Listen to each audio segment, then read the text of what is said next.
भगवते वासुदेवाय। जय श्री हरि, जय श्री भगवान विष्णु जी, जय श्री भगवान कृष्ण जी। भगवान श्री कृष्ण जी ने कुरुक्षेत्र के मैदान में अर्जुन को वो समस्त ज्ञान दिया है जिससे समस्त मनुष्य अपने कल्याण मार्ग पर स्थित रहें और कल्याण को प्राप्त इसी जन्म में हो। भगवान श्री कृष्ण जी ने इंद्रियों के बारे में, जो मनुष्य की 5 इंद्रियां हैं, उनके बारे में अर्जुन को बताया। इंद्रिय संयेन्द्रिय यस्यार्थे राग द्वेषो व्यवस्थितो तयोर्ना वशमागच्छतो हारस्य परिपन्थिनो। भगवान श्री कृष्ण जी ने अर्जुन से कहा कि हे अर्जुन, मनुष्य की जो इंद्रियां हैं वही उसके कल्याण मार्ग में बाधक बनती है और कल्याण होने में विघ्न डालती है। मनुष्य की इंद्रियां क्या हैं? मनुष्य की 5 इंद्रियां हैं। आँख, कान, नाक, जीवा और त्वचा। अब ये बाधा कैसे डालती हैं कल्याण मार्ग में? आँख का काम है देखना, और इन आँखों को हमेशा सुंदर चीज ही अच्छी लगती है। कोई बुरी चीज आँखों को अच्छी नहीं लगती है।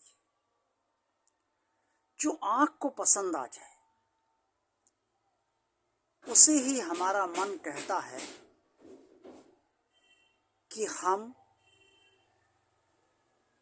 उस ओर उसे पाने के लिए चले और कर्म करें। अब आँख तो सबको देखती है।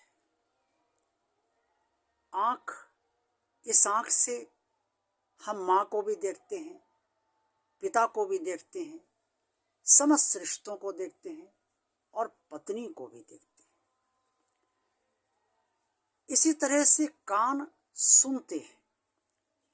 कानों को हर अच्छी आवाज, हर मधुर आवाज पसंद है, और हर वो आवाज जो कानों को पसंद नहीं आती है वो शरीर को अच्छी नहीं लगती है, हमें अच्छी नहीं लगती। नाक को सुगंध पसंद है, दुर्गंध पसंद नहीं है। जहाँ दुर्गंध होगी आप तुरंत नाक जो है या तो दबा लेंगे ताकि दुर्गंध आपके अंदर प्रवेश ना करे, और या फिर आप वहाँ से हट जाना चाहेंगे या कपड़ा नाक में लगा लेंगे। और जहाँ की सुगंध आपको अच्छी लगेगी उसे आप बार बार गहरी सांस लेकर उसे अपने अंदर ग्रहण करना चाहते हैं। जीवा को जो चीज पसंद आती है, जिसमें स्वाद होता है, वही हमें अच्छा लगता है, और जो पसंद नहीं आता है वो हमें अच्छा नहीं लगता। त्वचा को जिस चीज का स्पर्श, या मनुष्य जब 2 मिलते हैं, स्त्री और पुरुष मिलते हैं, या जो 2 मित्र मिलते हैं, उनका स्पर्श जिसका अच्छा लगता है वो शरीर को पसंद आता है। जब एक माँ अपने बच्चे को स्पर्श करती है तो ममता उसके अंदर बहुत बढ़ जाती है। ये मेरा बेटा है, स्पर्श करके माँ को एहसास होता है, और उसका एहसास बढ़ जाता है कि ये तो मेरा पुत्र है। और पुत्र जब माँ का स्पर्श करता है तो माँ से चिपक कर उसे एहसास होता है ये मेरी माँ है, ये मेरे पिता हैं, ये मेरे बंधु हैं। जब वो बंधु से चिपकता है तो बंधु हैं। पिता से को स्पर्श करता है पिता, मित्र को स्पर्श करता है तो मित्र। प्रेमी प्रेमिका जब एक दूसरे को स्पर्श करते हैं तो उनके अनुभव ये होता है कि ये तो इससे मैं प्रेम करता हूँ, ये मेरा प्रेमी है या ये मेरी प्रेमिका है। और ये स्थिति पति पत्नी की होती है कि ये मेरे पति हैं, ये मेरे पत्नी। ये स्पर्श का प्रभाव होता है। अब इन इंद्रियों में राग और द्वेष भी होता है। राग क्या है? जो अच्छा लग रहा है वो राग है, यानी कि जिसे इंद्रियां पसंद कर रही हैं वो राग है, और जिसे इंद्रियां पसंद नहीं कर रही हैं वो द्वेष। भगवान श्री कृष्ण जी ने जो श्लोक मैंने आपको बताया, इस श्लोक में भगवान श्री कृष्ण जी ने स्पष्ट तौर पे ये कहा है कि इंद्रियां राग और द्वेष को उत्पन्न करती है। ये श्लोक श्रीमद् भगवद गीता के अध्याय 3 में श्लोक 34 है, और इसमें ये स्पष्ट तौर पे पूरी तरीके से जो मैंने आपको बताया है ये सब वर्णित है। और अगर इंद्रियों को जो पसंद नहीं आता है तो इंद्रियां उसे ग्रहण नहीं करना चाहती। ये इंद्रियों का द्वेष है। अगर किसी मनुष्य को आप पसंद नहीं करते, कोई स्त्री किसी पुरुष को पसंद नहीं करती,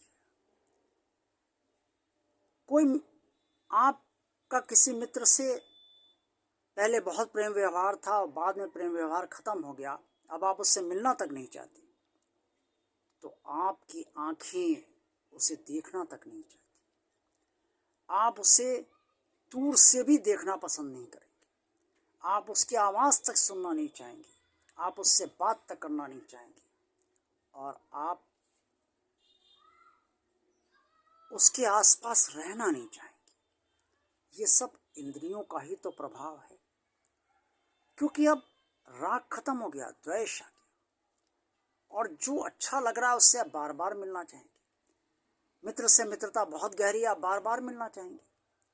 पति पत्नी में बहुत प्रेम है, बार बार वो हर समय वो साथ रहना चाहेंगे। यही प्रेमी प्रेमिका का हाल है। माता पिता एक दूसरे से बहुत प्रेम करते हैं, माता पिता अपने पुत्र पुत्रियों से बहुत प्रेम करते हैं तो अपने पुत्र पुत्रियों के साथ रहना चाहते हैं, और पुत्र पुत्रियां माता पिता से बहुत प्रेम करती हैं तो वो उन माता पिता के साथ रहना चाहती हैं। ये राग है। तो इंद्रियां तो जड़ पदार्थ है, इनसे राग और द्वेष उत्पन्न होता है। जो इन्हें अच्छा लग रहा है वो राग है, जो बुरा लग रहा है वो द्वेष। लेकिन अब भगवान श्री कृष्ण जी ने अर्जुन के जरिए समस्त मनुष्यों को सलाह दी कि ये जड़ पदार्थ जो इंद्रियां हैं, इनसे जो राग और द्वेष मनुष्यों के अंदर उत्पन्न हो रहा है, ये कल्याण मार्ग में बाधक है। राग भी बाधक है और द्वेष भी बाधक है। अब राग कैसे बाधक है? बहुत ज्यादा राग हो गया तो कल्याण प्रभावित तो होगा ही, क्योंकि मोह हो जाएगा।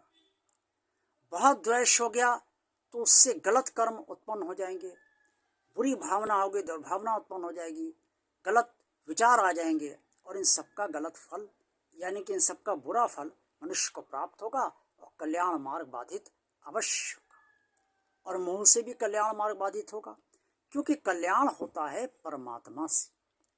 हम जितना परमात्मा से जुड़ते हैं उतना ही हमारा कल्याण है। कल्याण मनुष्यों से जुड़ने में नहीं है। मनुष्यों से प्रेम करना अच्छा है, लेकिन मोह जब हम करने लगते हैं तो हम परमात्मा से दूर होने लगते हैं और मनुष्य से ही जुड़ते चले जाते हैं, परमात्मा का स्मरण तक नहीं कर पाते, इतना मोह हो जाता है।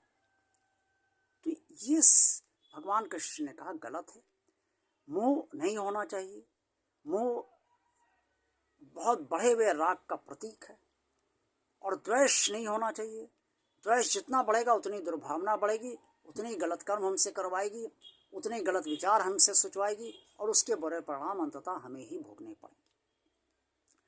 इसलिए जो इंद्रियां आप हम सबकी हैं, आपकी भी हैं, मेरी भी हैं, हम सबकी हैं, ये पांचों इंद्रियां जड़ पदार्थ हैं और ये हमारे कल्याण मार्ग में बाधक बनी हुई हैं। ये हमारे कल्याण मार्ग में बाधक ना बने, इसके लिए संसार में हम सबसे प्रेम करें, सारे रिश्तों से प्रेम करें, लेकिन किसी से मोह ना करें और किसी से इतना द्वेष ना करें कि वो उससे हमारा कल्याण मार्ग प्रभावित हो। द्वेष जहाँ तक हो पाए बिल्कुल ना करें, लेकिन अगर नहीं खत्म कर पा रहे तो इतना भी द्वेष ना करें जिससे कल्याण मार्ग हमारा बाधक हो। हमें इसी जन्म में कल्याण मार्ग पर अग्रसर निरंतर होते रहना चाहिए। और ये संसार तो वैसे भी क्षणिक है, समाप्त होना है हमारी उम्र के साथ ही, हमें जाना है यहाँ से। हमारे लिए संसार समाप्त, किसके लिए अब रहेगा उसके लिए रहेगा, लेकिन हम तो चले ही जाएंगे, तो ये संसार छूट जाएगा। इससे कल्याण तो परमात्मा से ही होना है। इससे इंद्रियों को अपने नियंत्रण में रखिए और इंद्रियों को कल्याण मार्ग में बाधक ना होने दीजिए। भगवान और आप चैनल जिन लोगों ने अभी तक सब्सक्राइब नहीं किया है वो सब्सक्राइब अवश्य कर दे। भगवान के कार्य को आगे बढ़ाइए। ये वीडियो पसंद आया तो इसे लाइक कीजिए। भगवान और आप चैनल को ज़्यादा से ज़्यादा लोगों को शेयर कीजिए। कमेंट्स बॉक्स में आप जो भी कहना चाहें वो अवश्य कहिए। ओम नमो भगवते वासुदेवाय। जय श्री हरि, जय श्री भगवान विष्णु जी, जय श्री भगवान कृष्ण जी। आप सबकी इंद्रियां आपके कल्याण मार्ग में बाधक न बने, यही मेरी शुभकामना है और भगवान श्री कृष्ण से प्रार्थना है आप सबके लिए। जय भगवान श्री कृष्ण जी।